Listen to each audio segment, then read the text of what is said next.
ఇది new pan అండి. ఈ ప్యాన్ ఇప్పుడు నేను సీజనింగ్ చేయాలి. ఎలా చేస్తాను అనేది మీకు ఈ వీడియోలో చూపిస్తాను. ఇదైతే చాలా వెయిట్ ఉంది.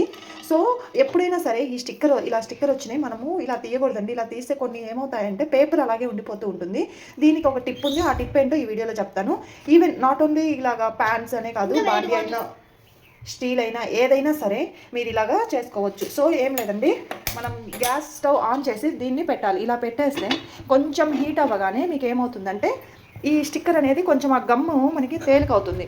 చూసారా? ఇప్పుడు చూడండి, ఆ వేడి కొంచెం వచ్చేసరికి ఇది క్లీన్గా వచ్చేసింది. ఇప్పుడు స్టవ్ ఆఫ్ చేసేసుకోండి. స్టవ్ ఆఫ్ చేసుకొని దీన్ని ఇంకా మనము ఎలా సీజనింగ్ చేయాలి అనేది నేను ఈ వీడియోలో చూస్తాను. ఫస్ట్ అయితే నేను దీన్ని కొన్ని వాటర్లో అయితే ఉంచి నానబెడదాం అనుకుంటున్నాను. ఒక 2 hours అట్లాగా నానిన తర్వాత ఏం చేస్తానో చూపిస్తాను. కొన్ని ఇలా వాటర్ పోసేస్తున్నాను. పెద్దది మా ఇంట్లో లేదు, సో నేను ఫుల్ మునిగిపోయి, మీ దగ్గర దీనంతా టబ్ ఉంటే ఏదైనా అందులో వేసేసుకోండి. నేనైతే ఇలా పోసి వదిలేస్తున్నాను. ఒక 1 hour 2 hours వదిలేయండి. మీరు చూస్తే ఇలా జిడ్డు తేలుతుంది చూడండి. చూసారా? ఆఫ్టర్ 2 hours ఇది ఎలా ఉందంటే అలా ఉంది. అంటే ఇందులో ఆయిల్ సంథింగ్ ఉంది. చూడు అసలు ఎలా ఉందంటే మనం ఇలా చేయకపోతే మనకు తెలియదు కూడా. సో నేను మొత్తం 2 hours టైం నానబెడితే అదంతా ఇలా డస్ట్ పార్టికల్ లాగా వచ్చేసింది. అది ఆయిల్ ఏంటా కూడా నాకు అర్థం కాలేదు. బట్ ఇప్పుడైతే నేను ఇది ఎలా క్లీన్ చేయబోతున్నాను అనేది చూడండి. సో ఈ 2 hours నానిన తర్వాత నేను విమ్మేస్తున్నా, లిక్విడ్ వేస్తున్నా. లిక్విడ్ వేసేసి మంచిగా స్క్రబ్బర్తో అయితే క్లీన్ చేసుకుంటున్నా.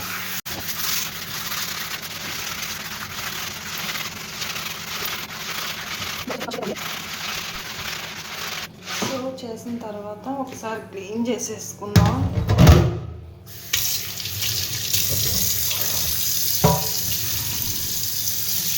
అది ఆయిల్ ఏంటో అర్థం అవ్వలేదు. పోవడం అయితే పోవట్లా, వాటర్ మిగిల్చట్లా.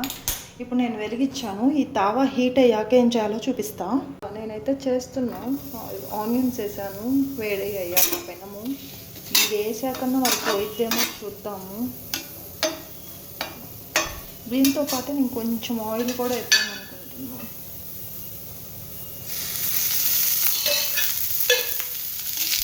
ఇలా ఆనియన్స్ ప్లస్ ఆయిల్ ప్యాన్ మీద వేసుకొని మొత్తం కూడా బాగా ఫ్రై అవ్వనివ్వాలి. అలా అయ్యాక ప్యాన్ అనేది మనకి రెడీ అయిపోతుంది.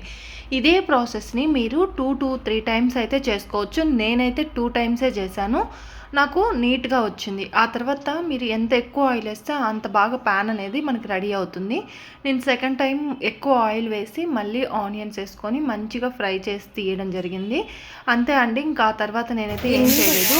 వాటర్ అయితే మనం జల్లించినట్టు వేసేసుకొని ఆనియన్తో ఒకసారి ప్యాన్ అంతా మళ్ళీ ఆయిల్తో రబ్ చేసుకోవాలి. ఆ తర్వాత మీరు దోసనైతే వేసుకోండి.